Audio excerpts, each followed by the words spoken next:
আমন্ত্রণ যমুনা টেলিভিশনের নিয়মিত আয়োজন ২৪ ঘন্টা প্রেজেন্টেড বাই হাতিল। সাথে আছি আমি রাসেল আহমেদ এবং আমরা আলোচনা করব সংস্কারের পাশাপাশি সমসাময়িক রাজনৈতিক নানান বিষয়গুলো নিয়ে। আমাদের সাথে যারা স্টুডিওতে অতিথি হিসাবে রয়েছেন এবং আজকে একজন স্টুডিওর বাইরে থেকে অতিথি হিসাবে থাকবেন, তা আমরা সবার সাথে একটু শুরুতে পরিচিত হইনি। ডান দিক থেকে শুরু করছি। রয়েছেন জনাব আব্দুস সালাম, বিএনপি চেয়ারপারসন উপদেষ্টা, আপনাকে স্বাগত আজকের এই আলোচনায়। এবং এরপরে স্টুডিওতে রয়েছেন ডক্টর আসিফ মোহাম্মদ শাহান, সহযোগী অধ্যাপক, উন্নয়ন অধ্যয়ন বিভাগ, ঢাকা বিশ্ববিদ্যালয়, আপনাকেও স্বাগত জানাচ্ছি।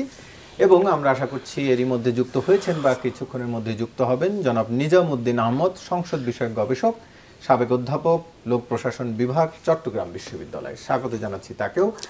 আমরা আলোচনা শুরু করতে চাই একটু জনাব আসিফ মোহাম্মদ শাহান, একটু আপনাকে দিয়ে আমরা একটু আলোচনা শুরু করতে চাই। যেটি বলছিলাম যে সংস্কার নিয়ে আলোচনা চলছে, এর মধ্যে সংবিধানের বিষয় রয়েছে। গত কয়েকদিন ধরে আরেকটি বিষয় আলোচনা এসছে আবার নতুন করে, বিশেষ করে একজন উপদেষ্টা বলার পর থেকে, যদিও বিএনপির পক্ষ থেকে অনেকদিন ধরেই বলা হচ্ছিল দ্বিকক্ষ বিশিষ্ট পার্লামেন্ট। গতকাল এম সাখাওয়াত হোসেন তিনিও বলছিলেন যে দ্বিকক্ষ বিশিষ্ট পার্লামেন্টের একটি কথা তিনি প্রস্তাব রেখেছেন। একটু আপনার কাছে জানতে চাওয়া যে আসলে এর সুবিধা অসুবিধাগুলো কি হতে পারে? আমাদের দেশের যে আমলা নির্ভর বা ব্যবসায়ী নির্ভর এক ধরনের রাজনৈতিক ব্যবস্থা, সেক্ষেত্রে দ্বিকক্ষ বিশিষ্ট পার্লামেন্ট করলে এর কি কি সুবিধা হতে পারে, কি কি অসুবিধা হতে পারে? আচ্ছা, অনেক ধন্যবাদ। এই বিষয়টি অনেকদিন ধরেই আসলে বলা হচ্ছিল এবং বিএনপির যে ৩১ দফা প্রস্তাব, সেখানেও দ্বিকক্ষ বিশিষ্ট একটি পার্লামেন্টের কথা বলা হয়েছে। এখন প্রথমে আমি একটু এই জায়গা থেকে শুরু করি যে দ্বিকক্ষ বিশিষ্ট যে সংসদের কথা আমরা বলছি, এটা আমরা কেন বলছি, এটার দরকারটা কি? একটা যেটা বড় সমস্যা আমরা বিগত বছরগুলোতে ফেস করেছি দীর্ঘ সময় ধরে, সেটা হচ্ছে ক্ষমতার কেন্দ্রীভবন। ক্ষমতা একজন ব্যক্তি, একটি দল বা ইসের কাছে হচ্ছে গিয়ে একটি বিভাগের কাছে কেন্দ্রীভূত হয়ে যাচ্ছেন, এবং যিনি একই সাথে হচ্ছে গিয়ে এক্সিকিউটিভের প্রধান, তিনি আবার দেখা যাচ্ছে লেজিসলেচারের প্রধান। এই জায়গাগুলো থেকে হচ্ছে গিয়ে ক্ষমতাকে আমরা কত ভাগে ভাঙতে পারি, ডিভিশন অফ পাওয়ারটা আমরা কতভাবে ইনশিওর করতে পারি, সেটা নিশ্চিত করা দরকার। তার একটা উপায় হচ্ছে দ্বিকক্ষ বিশিষ্ট। এখন কথা হচ্ছে যে এই দ্বিকক্ষ বিশিষ্ট সংসদ আমরা করলাম, কয়েকটা প্রশ্ন চলে আসে। প্রথম কথা, আপনি আপার হাউস বা লোয়ার হাউস করলেন, এখন এই দুইটা হাউসের রোলের মধ্যে পার্থক্যটা কি থাকবে?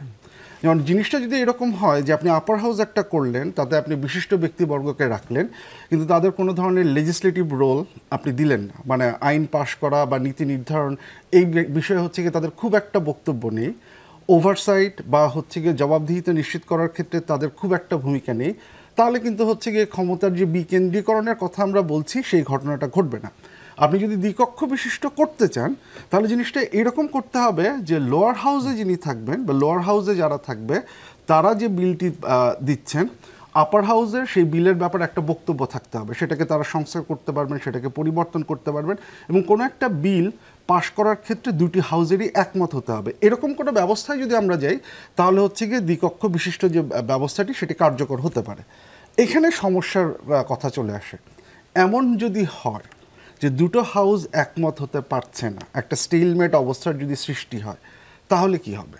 তাহলে এখন সেটারও হচ্ছে কি উপায় আছে। পৃথিবীর বিভিন্ন দেশে, যেমন বিএনপির প্রস্তাবেই যেটা আছে যে রাষ্ট্রপতি এবং প্রধানমন্ত্রীর ক্ষমতার ভারসাম্যের কথা, যদি এরকম স্টেলমেটের মতো যদি কোনো ঘটনা ঘটে, সেখানে রাষ্ট্রপতির ভূমিকার একটা প্রশ্ন চলে আসতে পারে।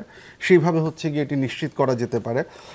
যদি আবার দুই পক্ষই একমত হয়ে এমন কোনো বিল পাশ করেন যেটা জাতীয় স্বার্থের জন্য ক্ষতিকারক, সেই ক্ষেত্রে হচ্ছে গিয়ে রাষ্ট্রপতির ভেটো প্রদানের ব্যাপার চলে আসতে পারে। তৃতীয় যে ব্যাপারটি, যে দ্বিকক্ষ বিশিষ্ট, এখন দ্বিতীয় কক্ষের যারা সংসদ সদস্য, তারা নির্বাচিত হবেন কিভাবে? এখন ওনারা যদি প্রধানমন্ত্রী বা রাষ্ট্রপতি কারো দ্বারা মনোনীত হন, তাহলে কিন্তু জবাবদিহিতার ব্যাপার থাকছে না। এখন আসুন, তাহলে নির্বাচন হতে পারে, ভোট হতে পারে। এখন নির্বাচন যদি হচ্ছে গিয়ে ফার্স্ট পাস দ্য পোস্ট, প্রথম হাউসে যেভাবে হবে সেইভাবে হয়, তাহলে কিন্তু একটা বড় সমস্যাটা হচ্ছে এই দুটি হাউসে একটি দলই প্রাধান্য বিস্তার করতে পারে, তাহলে আবার চেক অ্যান্ড ব্যালেন্স নষ্ট হয়ে যাচ্ছে।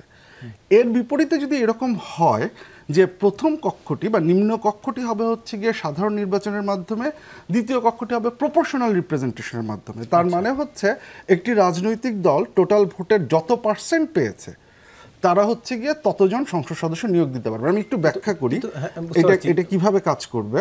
যে লেটসে আমরা ধরে নিচ্ছি যে আপার কক্ষে 100 জন সদস্য থাকবে। এখন ধরা যাক বিএনপি বা যে কোনো একটি রাজনৈতিক দল তারা ফার্স্ট পাস দ্য পোস্টে 200-র বেশি আসন পেল, কিন্তু তাদের টোটাল ভোটের পার্সেন্টেজ হচ্ছে 40%। তাহলে আপার হাউসে ওই 100 জনের মধ্যে তারা 40 জনকে নিয়োগ দিতে পারবেন। দ্বিতীয় যে দলটি তাদের যা পার্সেন্টেজ ভোটের সেই অনুযায়ী নিয়োগ দিতে পারবেন। দেখেন এতে যে ইন্টারেস্টিং ঘটনাটা ঘটছে, তাহলে আপার হাউসে একটা দল কর্তৃত্ব নিলেও, লোয়ার হাউসে একটা দল কর্তৃত্ব নিলেও আপার হাউসে কিন্তু কোনো একক দলের কর্তৃত্ব থাকছে না। তখন কম্প্রোমাইজ করার, র্যাডিক্যাল কোনো একটা বিল উত্থাপন না করার, কারণ সরকারের সবসময় মাথায় থাকবে যে র্যাডিক্যাল একটা বিল দিলে সেটা পাস হবে। দুটি বিষয় আমার মাথায় এসেছে। যেমন এর আগে অন্যান্য দলগুলো, বিশেষ করে নির্বাচন কমিশনের সাথে যখন বিভিন্ন দলে আলোচনা হয়েছে, বড় দলগুলো ছাড়া, বিএনপি আওয়ামী লীগ ছাড়া ছোট বা জাতীয় পার্টি সহ তারা সবাই প্রপোর্শনাল ইলেকশন, আপনি যেটির কথা বলছেন এটি নিম্ন কক্ষের বেলায় তারা সেটির একটি প্রস্তাব করেছিল। বড় দলগুলো অবশ্য তাতে একমত দেয়নি, আমরা যেটি আলোচনায় দেখেছি। তো সেটি একটি বিষয়। আরেকটি বিষয় হচ্ছে যে এই দ্বিকক্ষ বিশিষ্ট পার্লামেন্টের প্র্যাকটিস যারা অন্যান্য দেশ করেন, সেই সব দেশেও কি এই প্রপোর্শনারি সিস্টেম কি রয়েছে উচ্চকক্ষের বেলায়? এইটা মিক্স, এটা হচ্ছে গিয়ে বিভিন্ন দেশ, প্রত্যেকটা দেশই তো একই নিয়ম নীতি ফলো করে না, মানে এক একটা দেশ এটা চাইলে করা যেতে পারে। বা প্রপোর্শনাল রিপ্রেজেন্টেশনের আবার বিভিন্ন ধরনের রকম ফের আছে। নেপালে যেভাবে প্রপোর্শনাল রিপ্রেজেন্টেশনটা ইনশিওর করা হয়, অন্য আরেকটা দেশে হচ্ছে গিয়ে সেভাবে করা হয় না। আমি যেটা বললাম সেটা খুব সাধারণ একটা ধারণা, এটা নিয়ে আমরা ডিসকাশন করতে পারি। কিন্তু এটার বিউটিটা হচ্ছে এই জায়গাটাতে যে একটা দল সে সর্বোচ্চ সংখ্যক আসন থাকা সত্ত্বেও সে কিন্তু তার যা ইচ্ছা সে আইনটাই সে বাস্তবায়ন করতে পারবে না, তাকে কম্প্রোমাইজ করতে হবে। কারণ সে জানে যে যখন আমি উচ্চকক্ষে যাব তাহলে অ্যাটলিস্ট 60% আসন বিরোধী দলের হাতে আছে, যারা চাইলে আমার এটাকে বাধাগ্রস্ত করতে পারে। তাহলে র্যাডিক্যাল কোনো কিছু করার আগে থেকেই হচ্ছে গিয়ে তার একটা কম্প্রোমাইজ মোড থাকা দরকার, যেটা বাংলাদেশের ক্ষেত্রে খুব গুরুত্বপূর্ণ। প্রপোর্শনাল ইলেকশনের একটা ব্যবস্থা কোথাও না কোথাও থাকা উচিত, সেটা আমি একটু যেতে চাই স্টুডিওর বাইরে। জনাব নিজামুদ্দিন আহমদ আমাদের কাছে যদি যুক্ত হয়ে থাকেন, আচ্ছা আমি তার কাছে একটু পরে আসছি, আমরা পাবো তাকে। জি, আমরা পেলে একটু তার কাছ হয়ে আবার এই স্টুডিওতে ফিরতে চাই। জনাব নিজামুদ্দিন আহমেদ, আপনি আমাকে নিশ্চয়ই শুনতে পাচ্ছেন, আপনাকে স্বাগত জানাচ্ছি। এর আগে আপনি শুনতে পেয়েছিলেন কিনা জানি না, একটু জানতে চাচ্ছি আমরা যে দ্বিকক্ষ বিশিষ্ট পার্লামেন্টের কথাটি বলছিলাম, যে আলোচনাটি হচ্ছিল, এখনকার যেই প্রেক্ষাপট, অর্থাৎ এই সরকারের এই সময় সাংবিধানিকভাবে কাঠামো যেটি রয়েছে তাতে দ্বিকক্ষ বিশিষ্ট পার্লামেন্ট গড়ার ক্ষেত্রে কি কি বাধা হতে পারে, কি কি চ্যালেঞ্জ হতে পারে? কথা তো বুঝতে পারছি না, কথা সব ভাগা ভাগা আসছিল, বুঝতে পারলেন? আমি জানতে চাচ্ছিলাম যে এই সময়ে সাংবিধানিক যেই কাঠামো এখন রয়েছে, এখন যদি এই সরকার দ্বিকক্ষ বিশিষ্ট পার্লামেন্ট করতে চায়, সেটি কি কি চ্যালেঞ্জ সামনে আসতে পারে? আচ্ছা, থ্যাংক ইউ, আপনার ধন্যবাদ। আমি একটু জেনারেল কমেন্ট দিয়ে বলতে চাচ্ছি যে দ্বিকক্ষ বিশিষ্ট মানে সংসদ আমার কি কারণে প্রয়োজন। আমি আগের বক্তার কথাটা আমি ভালো করে শুনতে পারি নাই, আমি ওই লজিক করে দেখাচ্ছিল। আমি মনে করি আমাদের মতো ছোটখাটো দেশে মোটামুটি যেখানে তেমন কোনো এর নানা কোনো ডিভিশন নেই, সেখানে দ্বিকক্ষ বিশিষ্ট আইনসভার পক্ষেই আমি খুব বড় ধরনের কোনো যুক্তি দেখি না এখানে। আর আমার এখানে যেটা সবচেয়ে বড় ব্যাপারটা হচ্ছে যে সংসদকে আপনার কার্যকর করা, সংসদকে কার্যকর করার জন্য দ্বিকক্ষ বিশিষ্ট ছাড়া আবার এক কক্ষ বিশিষ্ট সংসদ দিয়েই এটাকে কার্যকর করা অনেকটু সম্ভবপর। কিন্তু আমরা তো এই এক কক্ষের উদাহরণ তো আমরা দেখলাম অনেকগুলো সংসদ, দিন শেষে সেটি কতটা কার্যকর হয়েছে আসলে, বা যেটির কথা বলছেন আর আদৌ কি সেই সচেতনতা তৈরি হয়েছে রাজনৈতিক দল বা যারা নেতা রয়েছেন বা সব জায়গায় আসলে সাধারণ মানুষ সব মিলিয়ে কি আমরা কার্যকর করতে পেরেছি? উত্থাপন করতে যাচ্ছেন যে এখানে প্রফেশনালসদের বিভিন্ন ধরনের লোকজন তাদেরকে দিতে হবে, কেন সেটা আপনি নর্মাল এক সিস্টেমের মধ্যেই অ্যাকোমোডেট করতে পারেন আপনি যদি চান। আমি মনে করি যেটা সবচেয়ে আমাদের এখানে গুরুত্বপূর্ণ সেটা হচ্ছে নির্বাচনী ব্যবস্থার সংস্কার। আপনি নির্বাচনী ব্যবস্থার সংস্কার না করে আপনি উচ্চকক্ষ বা দ্বিকক্ষ দেন বা এক কক্ষে দেন, তাতে কিন্তু খুব বড় ধরনের কোনো লাভ আমাদের হবে বলে আমার মনে হচ্ছে না। কারণ আমার এখানে সংকটটা হচ্ছে সংখ্যাগরিষ্ঠতার সংকট। আপনি যারা সংসদে যাচ্ছেন, বিরাট সংখ্যাগরিষ্ঠতা সংসদে যাচ্ছেন এবং ফলশ্রুতি যারা আছে তারা তাদের মতো করেই সংবিধানকে পরিবর্তন করে তাদের ব্যক্তিগত হোক অথবা রাজনৈতিক স্বার্থ সিদ্ধি করছেন।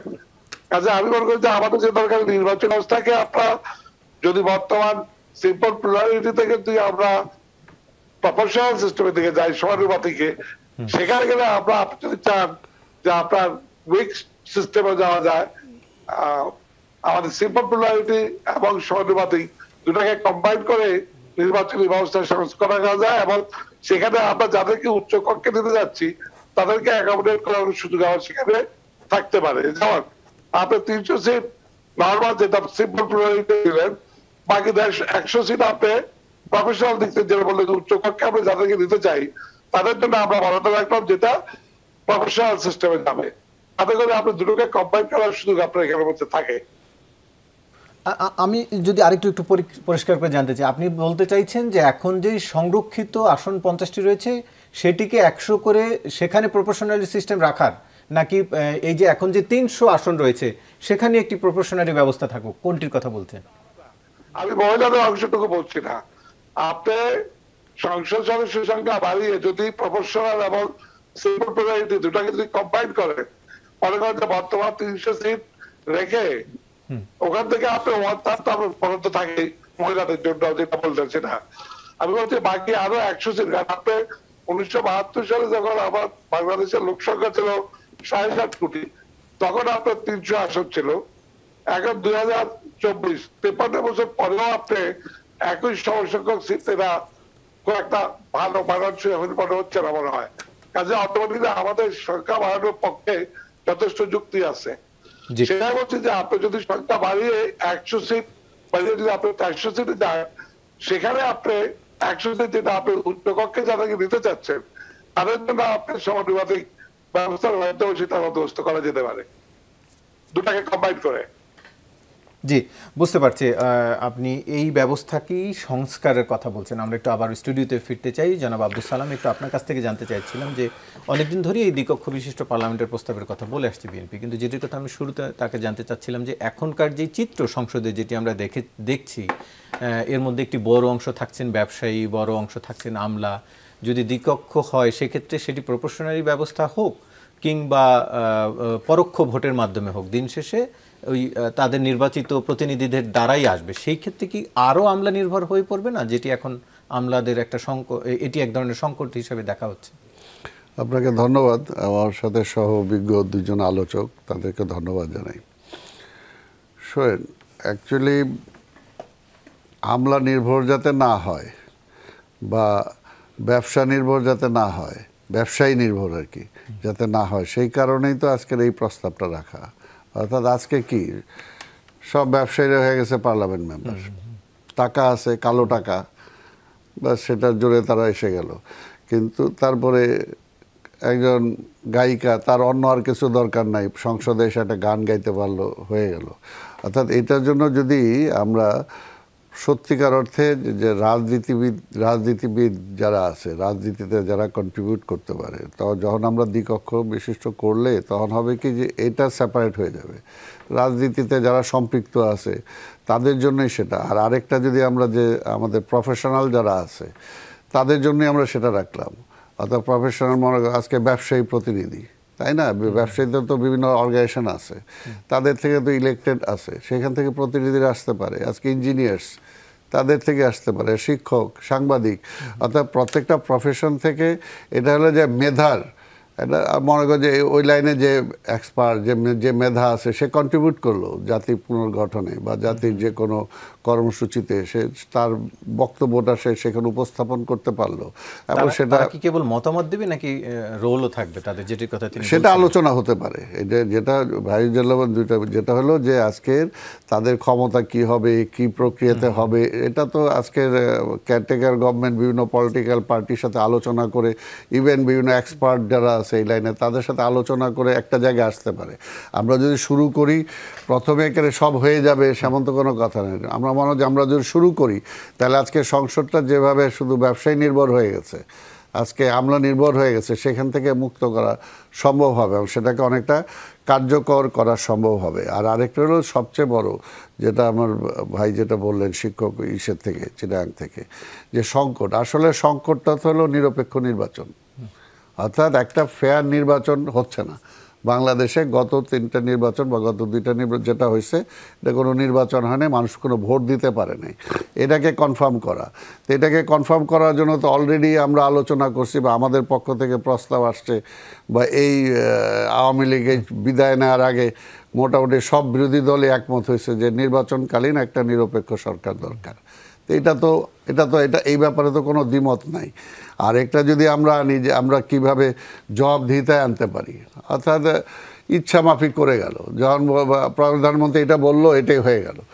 আর আজকে এখানে আরেকটা যেটা এখানে আসছে, যে আমার মনে হয় যে কথাটা আসছে যে ক্ষমতার বিকেন্দ্রীকরণ, আমার মনে হয় না যে দ্বিকক্ষ বিশিষ্ট হলে, ভাই যেটা বলছেন দ্বিকক্ষ বিশিষ্ট হলে ক্ষমতা বিকেন্দ্রীকরণের প্রবলেম হবে। আমার মনে হয় এটা অনেকটা ব্যালেন্স করার জন্যই তো আজকে ক্ষমতা কি, আজকে প্রধানমন্ত্রী সব, অর্থাৎ প্রধানমন্ত্রী ওই বিচারের রায় কী হবে ওইটা ঠিক করে দেন, ওই আগুন লাগলে সেখানে ফায়ার ব্রিগেড কী লাগবে কী করে দেন, আজকের ওই ওষুধটা কী দিতে হবে কোথায় ওইটাও তিনি ঠিক করে দেন, সব কিছুই হবে। আরেকটা যেটা আসছে, দল, সরকার, প্রশাসন, এই তিনটা একাকার হয়ে গেছিল, অর্থাৎ এখানে কোনো আলাদা কিছু ছিল না। আওয়ামী লীগ মানেই সরকার, তাই না, আর সরকার মানে শেখ হাসিনা। তো এই জিনিসগুলো, এটা তো ধরেন অনেক কিছু তো আইন আছে, সংবিধান আছে। শেখ হাসিনা বা আওয়ামী লীগকে সংবিধান মানে তো নাই। আমরা এখানে বিরোধী দল হিসেবে বহু বলছি, বাইরে বলছি, আপনাদের টকশোতে বলছি যে ওনারা সংবিধানই মানছে না, সংবিধানের কথা বলতেছে, আমাকে সংবিধান দেখাচ্ছে যে খালেদা জিয়াকে ছাড়া যাবে না, সংবিধানে নাই। দুজনই বলছিলেন একটি প্রপোর্শনারি নির্বাচনের প্রতিনিধি, এটা তো হলো, এটা কিছু কিছু রাজনৈতিক প্রবক্তা যারা আছে বা দল আছে অনেকে বলতেছে এটা। আর আমার কথা হলো যে সবকিছু নিয়ে আলোচনা হতে পারে, সবকিছু তো দেশের মঙ্গলের জন্য, দেশের ভালোর জন্য। অর্থাৎ আমরা সবচেয়ে বড় কথা ওইটাই যদি আমরা কনফার্ম করতে পারি যে একটা নিরপেক্ষ নির্বাচন হবে এবং সেই নির্বাচনটা জনগণ ভোট দিতে পারবে, সেই ভোটের ব্যবস্থাটা নিশ্চিত করা। আরেকটা হলো যে জবাবদিহিতা, যখন 5 বছর পর পর সরকার পরিবর্তন হবে ভোটের মাধ্যমে, তখন কিন্তু জবাবদিহিতা অনেকটা নিশ্চিত হয়ে যাবে। কারণ দেখা যায় তখন ইচ্ছা মতো ওই ভোটের আগেও বিদ্যুতের দাম বাড়াবে না, গ্যাসের দাম বাড়াবে না, জনগণের কাছে যখন তাদের যাইতে হবে। আরেকটা হলো যে আইনের শাসন। এইখানে দেখছি আমরা যে আজকে দেখেন রাষ্ট্রের একটা যে প্রধান একটা অঙ্গ যে পুলিশ, আজকে কি অবস্থা তাদের, এই অবস্থার জন্য কি পুলিশ দায়ী? এটা তো রাষ্ট্র, যে লাস্ট যে গভর্নমেন্ট ছিল, যে দল, যে সরকার, তারা এটার জন্য দায়ী। অর্থাৎ পুলিশকে তারা এমনভাবে দলীয়করণ করে মানুষের উপর নির্যাতন করার জন্য ব্যবহার করছে যে টোটাল আক্রোশটা আজকে সেখানে চলে গেছে এবং পুলিশরা নিজেরাও আজকে সেটা কমফোর্ট ফিল করছে না। অর্থাৎ এই বিষয়গুলো যে করবে, আপনি যদি আজকে বলতে পারেন, সেনাবাহিনীকে বলতে পারেন যে তুমি যদি আবার ক্ষমতা দখল করো তাহলে তোমার বিরুদ্ধে কিন্তু আমি আইন পাশ করে রাখছি, তোমার ফাঁসি দিব। তাহলে এইখানে যদি ক্ষমতা জোর করে দখল করে বা দখল করে রাখে, নির্বাচন না হয়, তার বিরুদ্ধে হবে না কেন? আজকে আমলারা যদি সেটাতে করে, তাহলে আমলাদের বেলা, সিভিল আমলা, তাদের বেলাও হবে না কেন? আমি একটু বিরতি নিয়ে আসি, তবে এরপর একটু আলোচনা করতে চাই। এম সাখাওয়াত হোসেন আরও একটি বিষয় বলছিলেন যে একটি প্রাদেশিক ব্যবস্থা চালুর কথা, তিনি গতকাল আরেকটি কথা বলছেন, সেটি নিয়ে একটু আলোচনা করতে চাই। তবে তার একটি বিরতি নিয়ে আসছি। দর্শক, ছোট্ট একটি বিরতির পর ফিরছি, সঙ্গেই থাকুন। আবারও স্বাগত, দেখছেন 24 ঘন্টা। আলোচনায় ফিরতে চাই। জনাব আসিফ মোহাম্মদ শাহান, একটু আপনার কাছ থেকে জানতে চাচ্ছি, এম সাখাওয়াত হোসেন আরেকটি কথা বলছিলেন যে 5টি ভাগে ভাগ করে প্রাদেশিক নির্বাচনের কথা। এই ক্ষেত্রে উনি আয়তনের চেয়ে, যেহেতু বাংলাদেশ একটি ছোট দেশ, আয়তনের চেয়ে সে জনসংখ্যাকে একটি গুরুত্বপূর্ণ বিবেচনায় রাখার কথা বলছেন, যেহেতু আমাদের অনেক জনসংখ্যা রয়েছে। একটু আপনার কাছ থেকে জানতে চাইছি যে আসলে সেটি করলে কি আসলে বিকেন্দ্রীকরণ করা সম্ভব হবে, যেটি অনেকদিন ধরে বলা হচ্ছে? এখানে আমি একটু আগের আলোচনায় একটু ফেরত যেতে চাই, কারণ আমাদের একটা জিনিস মাথায় রাখা দরকার যে স্থানীয় সরকার ব্যবস্থাটা আমরা যেভাবে করি না কেন, সেটা কিন্তু হচ্ছে গিয়ে আমরা এই উচ্চকক্ষ নিম্নকক্ষ যাই বলতেছি তার সাথে একটা সামঞ্জস্যপূর্ণ ব্যবস্থা থাকতে হবে। জিনিসটা এরকম হলে হবে না যে আমার উচ্চকক্ষে বা কনস্টিটিউশনাল চেঞ্জ আনলাম আমি একরকম, যেটার সাথে হচ্ছে গিয়ে আমার লোকাল গভর্নমেন্টের কোনো সম্পর্ক নেই। একটা মজার জিনিস খেয়াল করেন যে আজকে যে আমরা 3 জন এখানে কথা বলছি, আমাদের মধ্যে কিন্তু বেশ কিছু কমন গ্রাউন্ড আছে। যেমন আমরা দুজন দ্বিকক্ষ বিশিষ্টর ক্ষেত্রে একমত, স্যারের একটু রিজার্ভেশন আছে। প্রপোর্শনাল রিপ্রেজেন্টেশনের ক্ষেত্রে আমি এবং স্যার আমরা দুইজন একমত, এখানে আলোচনার ইস্যু আছে। একটু জাস্ট একটা কথা আমি এখানে বলতে চাই যে একটা যেটা সমস্যা, যে দ্বিকক্ষ বিশিষ্টর একটা সুবিধাটা হচ্ছে যে চেক অ্যান্ড ব্যালেন্সের যে জায়গাটা, আমি ওইখান থেকে প্রভিন্সিয়ালের বিষয়টা আসছি। এখন দেখেন বাংলাদেশের একটা সমস্যা হচ্ছে কি জানেন, বাংলাদেশের আমরা যদি আপনি 2001 এবং 2008-এর নির্বাচন দুটো দেখেন, এই দুটোই কিন্তু অনেকটা ভোট অফ অ্যাঙ্গার। মানুষজন চরমভাবে হচ্ছে কি একবার বিএনপিকে একবার হচ্ছে আওয়ামী লীগকে দিয়েছে। স্যারের সাথে আমি মানে একটু বিনয় রেখে আমি একটু দ্বিমত করতে চাই যে দেখেন এটার ফলটা কি হচ্ছে। স্যার যেটা বললেন যে যদি আমরা 400 আসনে যাই তাহলে কনস্টিটিউশনাল অ্যামেন্ডমেন্ট করার জন্য যে 2/3 মেজরিটি তাতে লাগবে হচ্ছে আমার 264টা। লাস্ট ইলেকশন যদি দেখেন 2008-এর ইলেকশন, আওয়ামী লীগ অলরেডি 230টা আসনে জিতেছিল, তার ভোটের পার্সেন্টেজ 40-এর কাছাকাছি, তাহলে তার আসন সংখ্যা হয়ে যায় 270। তাহলে আমি যদি এক কক্ষ রাখি 100টা আসন বাড়িয়ে, তাতেও কিন্তু আওয়ামী লীগের সেই কনস্টিটিউশন অ্যামেন্ডমেন্ট করার যে ক্ষমতা সেটি কিন্তু বাদ যাচ্ছে না। দ্বিকক্ষের সুবিধাটা হচ্ছে এইটা, আপনি যখন ওই 100টাকে আলাদা করে দিচ্ছেন তখন কিন্তু এইখানে রেজাল্টটা যাই হোক, ওই হাউসটার হাতে যদি ক্ষমতা থাকে সে কিন্তু একটা পাল্টা চেক দিতে পারে, যেই চেকটা হচ্ছে খুব গুরুত্বপূর্ণ। এবং এইখানে এসে যে আরেকটা ব্যাপার, যে সংসদ সদস্যরা যদি তখন এই লেজিসলেটিভ এবং ওভারসাইট অ্যাক্টিভিটিসে যোগ দিতে পারেন, তাহলে কিন্তু হচ্ছে গিয়ে লোকাল গভর্নমেন্ট স্ট্রাকচারটা কীরকম হবে, তারা মোর লোকাল লেভেলের উন্নয়নের যে ব্যাপারগুলো সেগুলোতে মনোযোগ দিতে পারবেন। এখন যেটা হয়, এমপিরাই হচ্ছে গিয়ে লোকাল লেভেলের কাজগুলো হচ্ছে গিয়ে করে যাচ্ছেন। এখন আপনি প্রভিন্স করেন, আমার কোনো আপত্তি নেই, কিন্তু আমার যেটা প্রশ্ন, প্রভিন্স করার মাধ্যমে প্রক্রিয়াটা আসলে কিভাবে হবে? প্রভিন্সের হাতে কি রেসপন্সিবিলিটি থাকবে, সেন্ট্রাল গভর্নমেন্টের হাতে হচ্ছে গিয়ে কি রেসপন্সিবিলিটি থাকবে, এই দুটোর মধ্যে হ্যাঁ ভাগটা কিভাবে হবে? প্রভিন্সের নির্বাচনের বিষয়টা আবার কিরকম হবে ওদের হাতে, হ্যাঁ সেটা তো আলাদা হবে, আমি বুঝতে পারছি। তো সেইখানে যখন হচ্ছে গিয়ে কেন্দ্রশাসিত সরকার একরকম, প্রভিন্সিয়াল গভর্নমেন্ট হচ্ছে গিয়ে আরেক রকম, তো তখন যদি কোনো ধরনের বিরোধ বাধে, তো সেটার সমাধানটা করবে কি? আমরা কি আরেকটা কনস্টিটিউশনাল কোর্ট বানাবো যে এইটার সমাধান করবে, নাকি সুপ্রিম কোর্টই করবে? এই আলোচনাগুলো হচ্ছে গিয়ে চলে আসে। আমার কাছে, আমি এটার বিরোধী না, কিন্তু তার চাইতে বরং এই যে আমরা যে ডিসেন্ট্রালাইজেশন আমাদের যা আছে, সেখানে ক্ষমতা যেটা সেটাকে ডিভলভ করার যে ব্যাপারটা, যে আমাদের উপজেলা পরিষদ, জেলা পরিষদ, এইখানে যারা আছেন তাদের হাতে এই উন্নয়ন নির্ভর কার্যক্রমগুলো যদি ওইখানে সরিয়ে দিয়ে লেজিসলেটিভ অ্যাক্টিভিটিসগুলো যদি হচ্ছে গিয়ে আমরা এই বড় দুই কক্ষে নিয়ে আসতে পারি, তাহলে সেটা একটা বেটার সলিউশন আমাদের দেয় কিনা। আমাদের একটু ওই কস্ট বেনিফিট অ্যানালাইসিস বা এই দুইটা যে প্রস্তাব আছে দুইটার মধ্যে আমাদের একটু আমার মনে হয় অ্যানালাইসিস করে দরকার, যে প্রভিন্সে গেলে আমরা কি কি সুবিধা পাচ্ছি এবং পাশাপাশি যে চ্যালেঞ্জগুলোর কথা আমি বললাম সেগুলোকে দূর করার মতো প্রক্রিয়া আমাদের আছে কিনা, নাকি সেটা একটা নতুন ধরনের ঝামেলা তৈরি করছে, অথবা এক্সিস্টিং যেটা আছে সেইখানে আমাদের স্থানীয় সরকার ব্যবস্থাকে যদি আমি শক্তিশালী করি এবং একই সাথে হচ্ছে গিয়ে সেইটা আমাদের সেন্ট্রালি যে পার্লামেন্ট যা আছে তার সাথে ক্ষমতার ভারসাম্যটা তৈরি করে কিনা, সফল হচ্ছে বা একই উদ্দেশ্য বাস্তবায়ন হচ্ছে, এইটার উপরে বিচার করে হচ্ছে স্থানীয় সরকারের কথা বলছেন। আবার একটু যেতে চাই জনাব নিজামুদ্দিন আহমেদ, একটু আপনার কাছ থেকে জানতে চাচ্ছিলাম, যেটি এখন আলোচনা করছিলাম যে আসলে এই যে 5টি ভাগে ভাগ করা বা যে কটি ভাগে হোক না কেন একটি প্রাদেশিক ব্যবস্থা, সেটি কি কোনো সমাধান দিতে পারে এই যে বিকেন্দ্রীকরণের বিষয়, বা এই যে ঢাকাই একমাত্র জনবহুল শহর হয়ে উঠছে সেটির ক্ষেত্রেও তো কিছুটা রোধ করতে পারে বলে মনে হয়? আপনার কি মত? আমাদের সংবিধানে স্থানীয় সরকার যে বিধান আছে সেটাকে আপনি কার্যকর করেন না, আপনি স্থানীয় সরকারের কাছে ডিসেন্ট্রালাইজ করেন, সেখানে ডিভলিউশনটা হোক।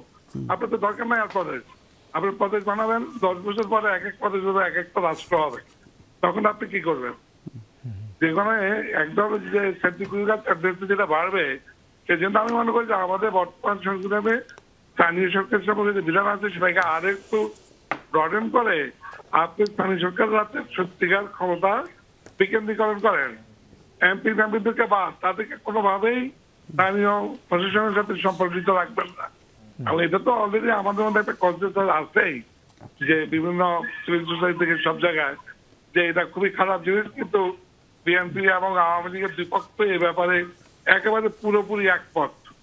যে নবম সংসদে যখন এই আইন আসতো, বিএনপি একবারে আওয়ামী লীগের সাথে পুরোপুরি ভাবে একমত হয়ে গেলেন। তো যেটা খুবই খারাপ, যেটা আমাদের বদল করতেই হবে, যে তাদেরকে কোনো ক্রমেই স্থানীয় প্রশাসনের সাথে সম্পৃক্ত করা যাবে না।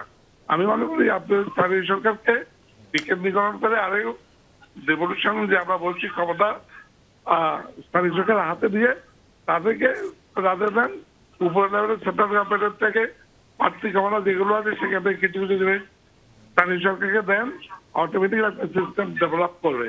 ওভারনাইট তো আমরা সব পরিবর্তন করতে পারবো না। আর আমরা যেভাবে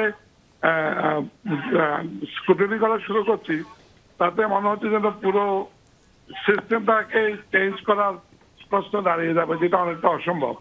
আমার কাছে শুধু জেনারেল কমেন্ট আসছে যে আমি তো দেখি না যে আমাদের আসিফ শাহান ওখানে প্রথম দিক থেকে ছিল, যে ওর ওই জায়গাটা আমি যেটা বলছিলাম, আমি মনে করি একটা প্রফেশনাল সিস্টেমটাই অ্যাবসলিউট বা নিরঙ্কুশ সংখ্যাগরিষ্ঠতার হাত থেকে বাঁচানোর রাস্তা।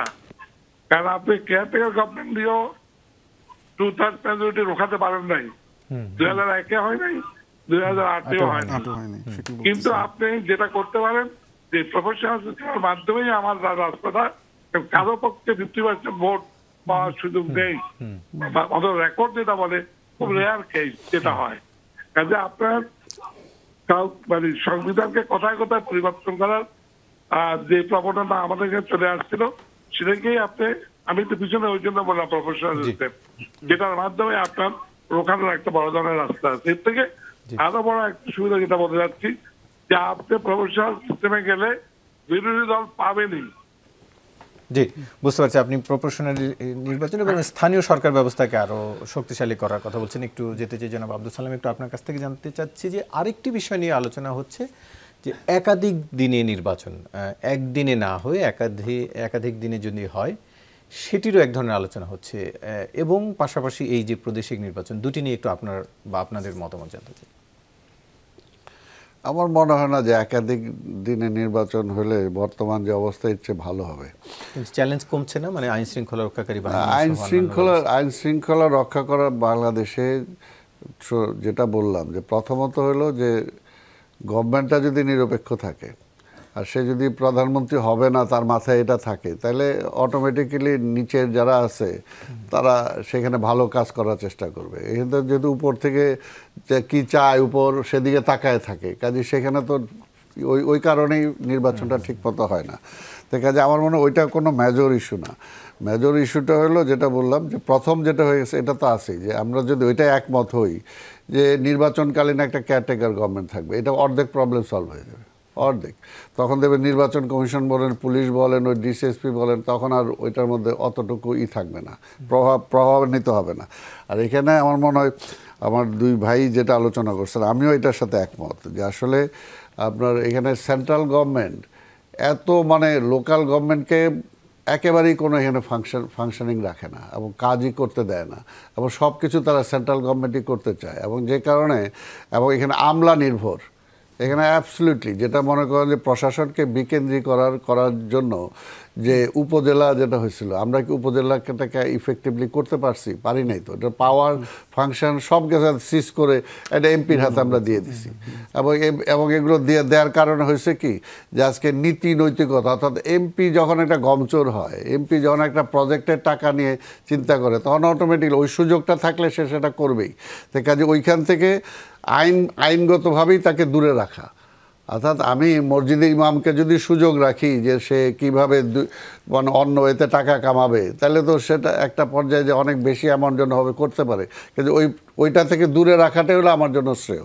তো সেই বিষয়টা আমাদের মাথায় রাখতে হবে। আর আরেকটা হলো যে কোনো অবস্থাতেই যেটা বলছেন যে আজকে ডিভিশন বা অর্থাৎ এটা আবার আরেকটা মাথাবাড়ি প্রশাসন হবে কিনা সেটাও চিন্তা করতে হবে, যে আমি করলাম খালি বিল্ডিং বানাইলাম, আবার ওই প্রশাসনের আমলাদেরকে সেখানে বসাইলাম, কিন্তু কার্যত কাজ হলো না।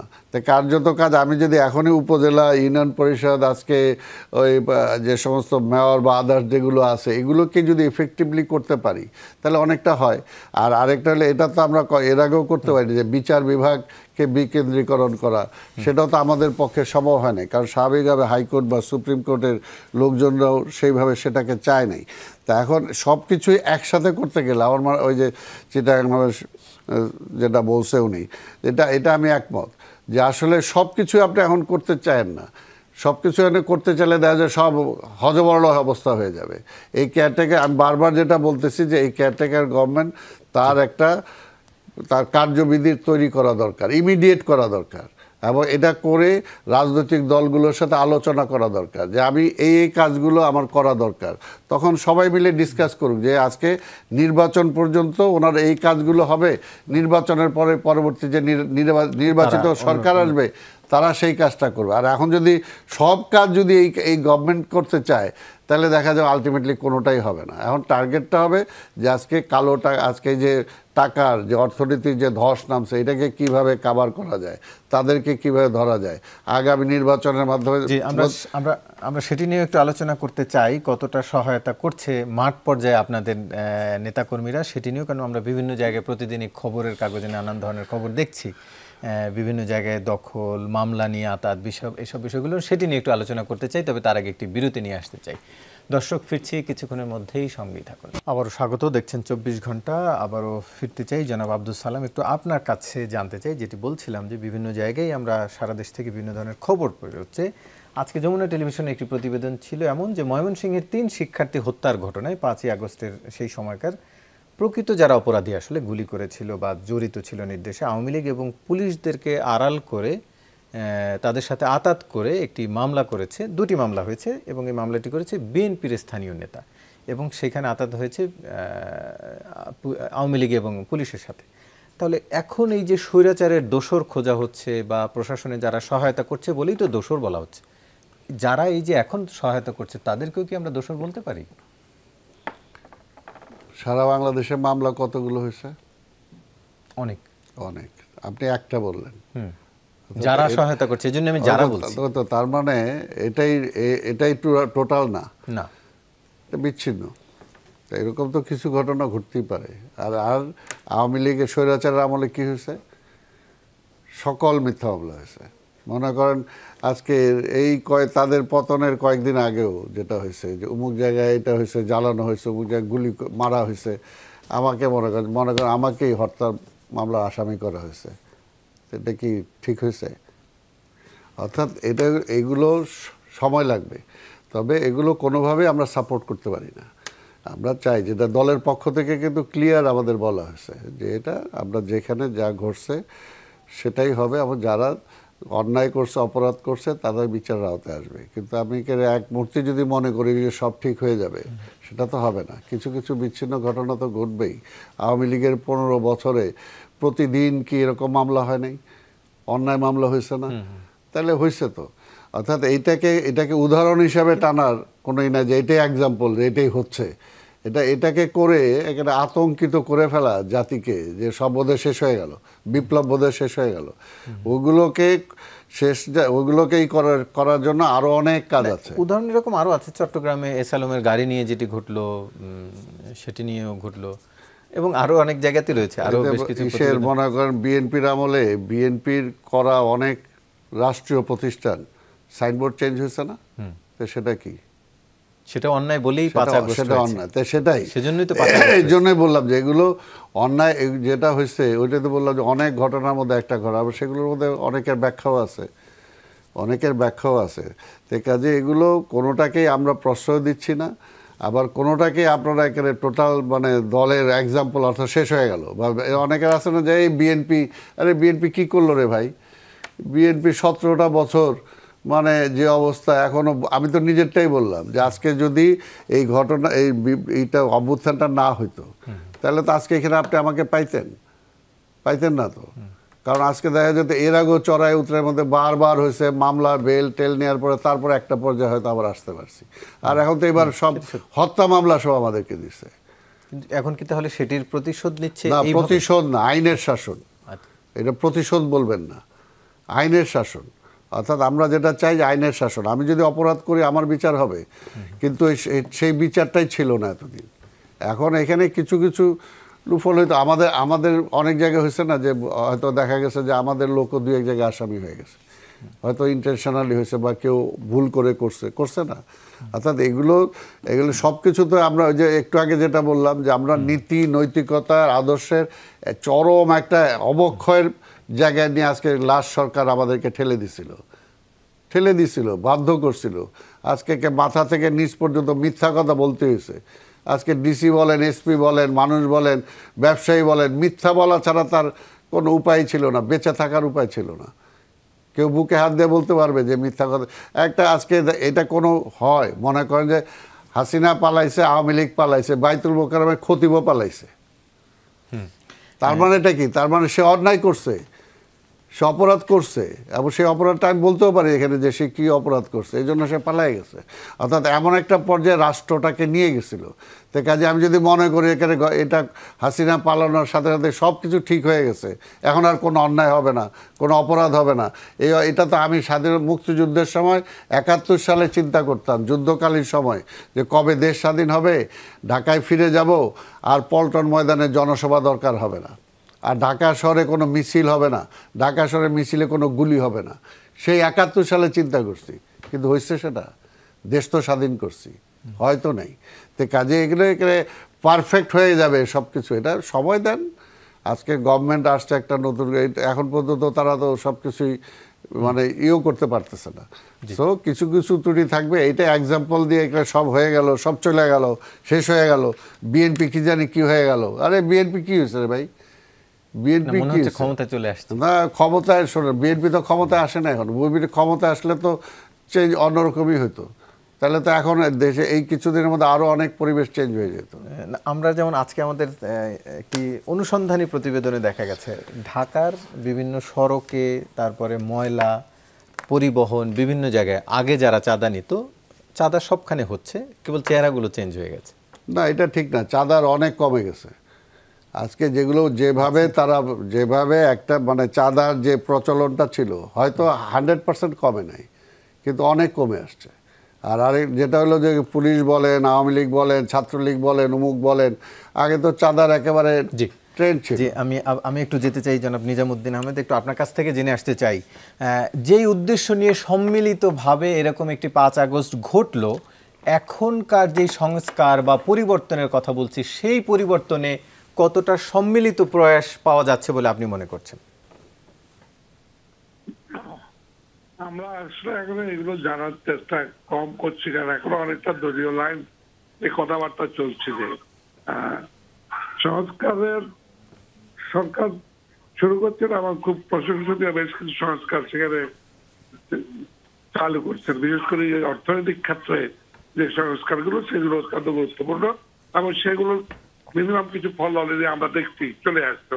আমরা ইকোনমিতে দেখছি, বিশেষ করে ব্যাংক দিয়ে যে গোলমালগুলো হচ্ছিল সেদিকে আসছে। এখানে আমার মনে হচ্ছে যে আমরা এই জায়গায় আমরা একটা বড় প্রশ্ন, আমি এর আগে একবার তথ্যমানতে বলছিলাম যে আমরা যত দ্রুত রাজনৈতিক দলগুলোকে কনফিডেন্স দেওয়ার চেষ্টা করবো এবং ওদের সাথে আলোচনা করবো, ততই বোধহয় মঙ্গল। কারণ এখন পর্যন্ত সরকারের দিক থেকে সেই ধরনের কোনো উদ্যোগ আসে নাই, সেটা হয়তো সময় লাগবে আসতে, কিন্তু এটা আমার মনে হচ্ছে যেন রাজনৈতিক দলকে বাদ দিয়ে সুদূর প্রসারী তারা একটি আলোচনা করেছে ছোট পরিসরে হয়তো।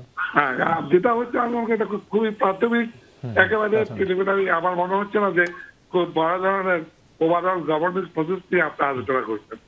সেখানে আমি মনে করছি এটা আর একটু অর্থবহ আলোচনা এখানে দরকার, যে আপনি এখন অবশ্যই সরকার এখন কোনো সংস্কারের বিস্তৃত রাজনৈতিক এবং সাংবিধানিক সংস্কারের কোনো রোড ম্যাপ ঘোষণা করেন নাই, করলে হয়তো বুঝতে পারে। কিন্তু আমি যেটা মনে করছি যে এটা তো করতে হবে, এবং এটা করার আগে আমার মনে হচ্ছে যে যদি রাজনৈতিক দলগুলোর সাথে আলোচনা করে, তাহলে আপনার আগে থেকে একজন একটা ঐক্যমত্যের সুযোগ আপনি সেখানে পাবেন। আদারওয়াইজ যেটা দাঁড়াবে যে তখন হয়তো দেখা যাবে যে এই বিভিন্ন রিফর্মস নিয়ে বিভিন্ন জনের বিভিন্ন মতামত এমন আসতেই পারে, কিন্তু যেখানের মধ্যে কনফ্লিক্ট চলে আসতে পারে। আমি শুধু একটা জেনারেল কমেন্ট আপনার বলতে চাই যে আমাদের মনে হচ্ছে ওটা একটু অপেক্ষা করতে হবে, কারণ অলরেডি আদালতে সাংবিধানিক সংস্কারের কথা বলছি, যে আদালতে অলরেডি যে ষোড়শ সংশোধনীটা আছে সেটার জন্য অপেক্ষা করেন, অক্টোবরেই তো রায় হওয়ার কথা। আর পঞ্চদশ সংশোধনীর উপরে যে মামলা হলো সেটা অপেক্ষা আপনার করে, যদি সেটা কোর্ট সুরাহা করে তাহলে একটা বিশাল অংশে বড় অংশে আমাদের সমাধান হয়ে যাবে সাংবিধানিক দিক থেকে। কারণ চতুর্দশ সংশোধনী পর্যন্ত মোটামুটি ভাবে সব রাজনৈতিক দলের মধ্যে একজন একটা ঐক্যমত্য ছিল সংবিধান নিয়ে। কাজেই সংবিধান নিয়ে খুব বিরাট আকারে বিতর্ক করার মেজর জিনিস নিয়ে তেমন কিছু থাকবে না, যেটা আমরা এখন বলছি বিজ্ঞপ্ত বিশিষ্ট সমানুপাতি বা অন্যান্য জিনিস সেগুলো নিয়ে আসতে পারে। কিন্তু মৌলিক বিষয়গুলো পঞ্চদশ সংশোধনীর উপরে যে রিটটা হলো সেটা আসতে আমরা মনে করছি যে একটু অপেক্ষা করা দরকার। কারণ একটু অপেক্ষা করার কথা বলছেন। আমরা একটু স্টুডিওতে আসতে চাই, জনাব আসিফ মোহাম্মদ শাহান, একটু আপনার কাছ থেকে জানতে চাচ্ছি যে রংপুরের ঘটনাটি আপনি নিশ্চয়ই শুনেছেন, গতকাল এবং এর আগের দিন বেশ আলোচনা ছিল। স্থানীয়ভাবে যেটির কথা বলছিলাম যে সম্মিলিতভাবে এক ধরনের আন্দোলনের মাধ্যমেই তো 5 আগস্ট হয়েছে, কিন্তু সেখানে পাল্টাপাল্টি হামলা হয়েছে। শিক্ষার্থীদের বিরুদ্ধে স্থানীয় আওয়ামী লীগ নেতা মামলা করেছেন, আবার শিক্ষার্থীদের পক্ষ থেকে একজন স্থানীয় বিএনপি নেতার বিরুদ্ধে মামলা হয়েছে। এই যে বিএনপি আবার শিক্ষার্থীদের মধ্যে এক ধরনের বিরোধ তৈরি হলো, এটি কি আসলে কাঙ্ক্ষিত কিনা? এই মুহূর্তে এই ধরনের বিরোধ কাঙ্ক্ষিত নয়, কারণ এ কারণেই বলা হচ্ছে যে যখন আমরা সংস্কারের কথা বলছি, যখন আমরা পরিবর্তনের কথা বলছি, তখন কিন্তু একটা ঐকমত্য লাগবে। যে কথাটা আমরা বারবার বলে আসছি যে মোটা দাগে কিছু কিছু ব্যাপারে আপনার একমত লাগবে, প্রক্রিয়াটা নিয়ে আমার আলোচনা হতে পারে। এখন যখন আমরা বলছি যে সকল স্টেক হোল্ডার বা অংশীজন, এই স্টেক হোল্ডারের মধ্যে বা অংশীজনের মধ্যে কিন্তু হচ্ছে গিয়ে রাজনৈতিক দলগুলোকে বাদ দিয়ে আপনি হচ্ছে গিয়ে কোনো আলোচনা করতে পারবেন না। এটা ছাত্র জনতার গণ অভ্যুত্থান, এ ব্যাপারে কোনো বিরোধ নেই। তো ছাত্র এবং জনতা তারা খুব গুরুত্বপূর্ণ স্টেক হোল্ডার এইটা। কিন্তু আপনি যখন কোনো একটা কিছু করতে যাবেন, সামনে রাষ্ট্র পরিচালনার কাজটা তো হচ্ছে কি শেষ পর্যন্ত আপনি নির্বাচনের মাধ্যমে রাজনৈতিক দলগুলোকেই আপনি দিতে চান। যদি সেটা হয় তাহলে রাজনৈতিক দলগুলো আসলে কি চাচ্ছে, কতখানি চাচ্ছে, এবং তাদের মধ্যে অ্যাটলিস্ট একটা হচ্ছে গিয়ে কমন মিনিমাম এগ্রিমেন্ট লাগবে যে এই জায়গা পর্যন্ত আমরা একমত। তাহলে সেটুকু যদি আমরা বের করে নিয়ে আসতে পারি, তারপরে যে জায়গাগুলোতে আমাদের কমন মিনিমাম এগ্রিমেন্ট আছে, যদি আবারও যদি এরকম হয় যে ওই দ্বিকক্ষ বিশিষ্ট বা রাষ্ট্রপতি এবং প্রধানমন্ত্রীর ভারসাম্য বা হচ্ছে নির্বাচনী ব্যবস্থা, এগুলোর ব্যাপারে যদি একটা মিনিমাম এগ্রিমেন্ট থাকে, তারপরে আমাদের নেক্সট লেভেলের আলোচনা হচ্ছে যে তাহলে এটাকে আমরা কিভাবে করতে পারি। কারণ প্রত্যেকটা দলেরই আমার ধারণা এখানে বিভিন্ন মতামত থাকবে। এই প্রক্রিয়াটা সময় সাপেক্ষ, এই প্রক্রিয়াতে সকলের অংশগ্রহণ লাগবে। এমন কোনো দল যদি বাদ পড়ে যায়, তাহলে যদি আমাদের এই সকলের অংশগ্রহণ লাগে, তাহলে সকলের মধ্যে তো হচ্ছে কি একটা বোঝাপড়া, আন্ডারস্ট্যান্ডিং থাকতে হবে। জিনিসটা যদি এরকম হয়ে যায় যে এর সাথে এর বিরোধ, যেটা এই ধরনের কোনো ঐকমত্য তৈরি করতে বাধার সৃষ্টি করবে, তাহলে কিন্তু হচ্ছে গিয়ে জিনিসটা ঠিকঠাক মতো কাজ করছে না। এবং এক্ষেত্রে যে শুধু ছাত্রদের দায়িত্ব তা না। দেখুন, আমরা বারবার এই যে ছাত্রদের কথা বলছি, বিএনপির কথা বলছি, ইনারা কেউই তো সরকারে নেই। আমরা তো একটা অন্তর্বর্তীকালীন সরকার তো আমরা দাঁড় করিয়েছি। সেই সরকার তো আমাদের প্রতিশ্রুতি দিয়েছে যে তারা আমাদেরকে নিরাপত্তা দিবে, তারা এখন পর্যন্ত যে আমাদের হচ্ছে গিয়ে রুল অফ ল সেটা এস্টাবলিশ করবে। তাহলে এই যে মামলা হতেই পারে, সরকারের উপদেষ্টারা বলে দিয়েছেন। এখন সেই মামলার বেসিসে আপনি কাউকে গ্রেফতার করবেন কি করবেন না, যাদেরকে আপনি গ্রেফতার করছেন তারা যখন হচ্ছে গিয়ে যাচ্ছেন তাদের নিরাপত্তা আপনি দেবেন কি দেবেন না, এটা তো বিএনপির রেসপন্সিবিলিটি না, এটা তো ছাত্রদের রেসপন্সিবিলিটি না, এটা তো রাষ্ট্রের রেসপন্সিবিলিটি, এটা তো সরকারের রেসপন্সিবিলিটি। সো আমাদের তো একই সাথে সরকারের উদ্দেশ্যে এটা বলতে হবে, এই যে আপনাকেও আপনার দায়িত্বটা পালন করতে হবে। আমরা যে বিভিন্ন জায়গায় দেখছি যে মব লিঞ্চিংয়ের মতো ঘটনা ঘটছে, যেখানে হচ্ছে গিয়ে জনগণ আইনটা নিজের হাতে তুলে নিচ্ছে এবং তার ফলে হচ্ছে গিয়ে প্রাণহানি ঘটছে বা আহত হচ্ছে। এগেইন এটা তো রাষ্ট্রের দায়িত্ব। রাষ্ট্রকে তো আমরা তো হচ্ছে গিয়ে রাষ্ট্রের ক্লাসিক সংজ্ঞায় তো হচ্ছে গিয়ে রাষ্ট্রের সেই মিনিমাম মনোপলি অন ভায়োলেন্সটা তো থাকতে হবে। সো রাষ্ট্র যদি সেটা করতে না পারে, তাহলে এই রাষ্ট্র সংস্কারের কথার তো উদ্দেশ্য নেই। কাজে আমাদের ওইটা ঐকমত্য যেমন দরকার, সরকারকেও হচ্ছে গিয়ে তার দায়িত্ব পালনে আরো সচেষ্ট হওয়া দরকার, কারণ এরই মধ্যে 1 মাস পার হয়ে গেছে। আপনাদের দুজনকেও ধন্যবাদ জানাচ্ছি এবং আমাদের সাথে স্টুডিওর বাইরে আরো একজন অতিথি ছিলেন জনাব নিজামুদ্দিন আহমেদ, আপনাকেও ধন্যবাদ জানাচ্ছি। দর্শক, এই ছিল আমাদের আজকের 24 ঘন্টা। এতক্ষণ সাথে থাকার জন্য ধন্যবাদ সবাই।